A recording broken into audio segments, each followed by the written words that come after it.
యుద్ధరంగమున అర్జునుని కోరిక మేరకు రథమును నిలిపెను.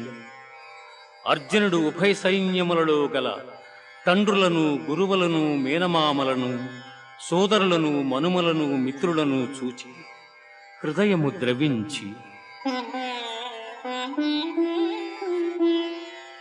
నకాంక్షే విజయం కృష్ణ నచ రాజ్యం సుఖాని చ కిం నో రాజ్యేన గోవింద కిం భోగైర్జీవితేన వా కిం భోగైర్జీవితేన